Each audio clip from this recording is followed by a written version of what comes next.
Salut, eh bien oui, on peut le dire. La conversion des feux arrière d'une Dodge Challenger en version Europe, eh bien, c'est pas forcément super bien fait par certains, je vais pas dire qui, mais certains pros qui sont censés vous faire ça correctement. J'ai donc acheté une Challenger de 2014 qui a été importée de Pologne, qui a donc été convertie déjà en feu européen, clignotant donc orange, et qui en fait ont fonctionné, on va dire, allez, 2 mois, et qui m'ont donné des signes de faiblesse. Et donc ce type de feu arrière sur les Challenger, c'est un problème en soi parce qu'en fait il est absolument pas démontable.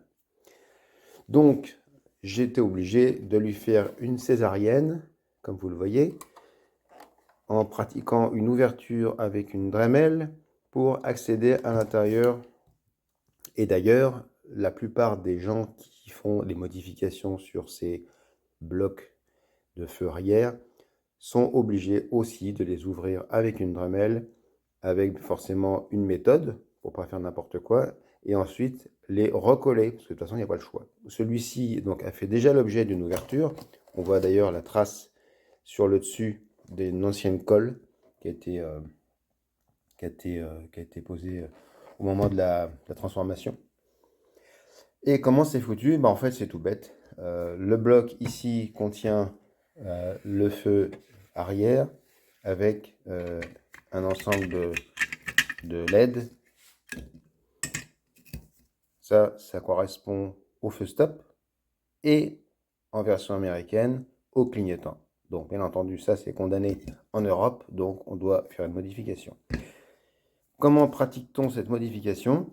En achetant une rampe de LED orange qui provient tout droit de chez nos amis, n'est-ce pas, du soleil levant.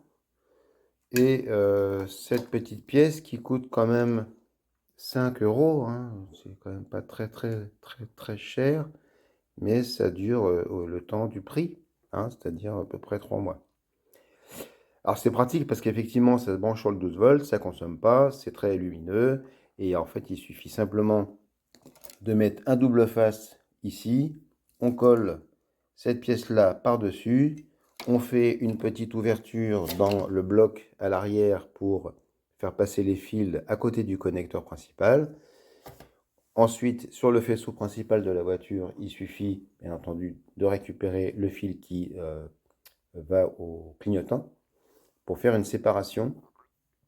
Et normalement, je dis bien normalement, on est censé reprogrammer le BCM, le Body Control Module, pour pouvoir lui dire ne gère plus le clignotant en mode US, tu le gères de manière séparée. Alors, c'est pas mode US, mode Europe, ça serait super, non, faut pas rêver non plus, mais il faut simplement lui dire de désactiver la fonction clignotant et stop simultané.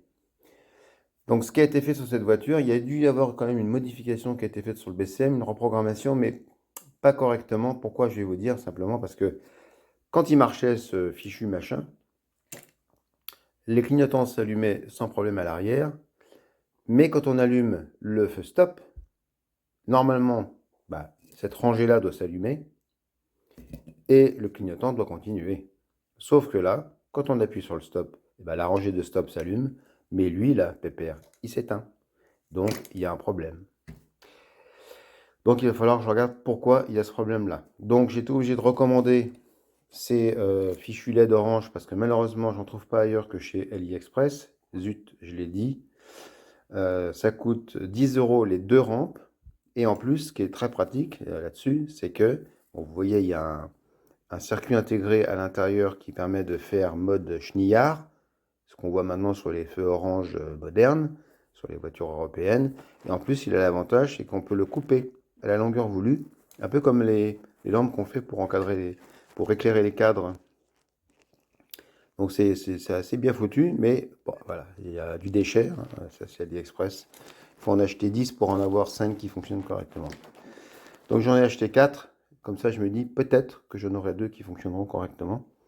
Donc j'ai découpé le feu, je vais donc remplacer cette ancienne rampe de LED orange qui est pourrie par une nouvelle, remonter tout ça et surtout réparer la connerie que j'ai fait parce que faut faire super gaffe.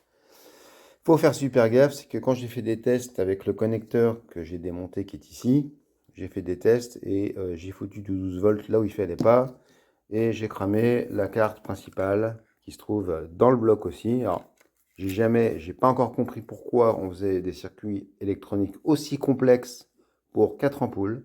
Sincèrement, là, je comprends pas. Parce que là, il faut savoir qu'ici, ça c'est compréhensible, il y a ici un circuit imprimé et ici un circuit imprimé qui en fait permet d'alimenter toutes les LED qui font l'effet assez joli qu'on voit quand le feu est allumé. Position parking, position stop au milieu, donc c'est un autre circuit qui le gère, et le clignotant normalement aussi. Et tout ça est piloté par cette putain de carte, et voilà, elle est cramée. Et il faut savoir qu'un feu comme ça, complet, à vendre en mode US, bien entendu, parce qu'on n'en trouvera pas en mode européen, c'est 400 $ minimum. Donc il est hors de question que je me repaye un truc comme ça. Donc j'ai trouvé sur internet, sur un site lituanien, un bloc feu d'occasion, 49 €. Alors là, le bonheur, parce que j'aurais jamais cru trouver un bloc à ce prix-là. J'en avais trouvé chez Okovo ou Ovoco.fr, je sais plus quoi. Enfin, c'est pas .fr, mais c'est encore un autre site lituanien ou ukrainien, je sais plus, où on trouve pas mal de pièces détachées.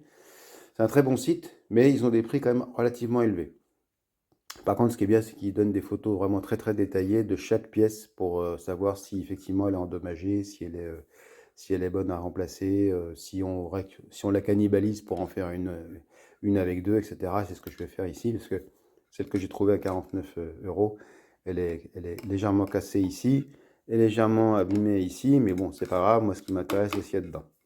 Voilà, donc récupérer cette carte, remettre en état en attendant les LED, et puis ensuite faire des tests.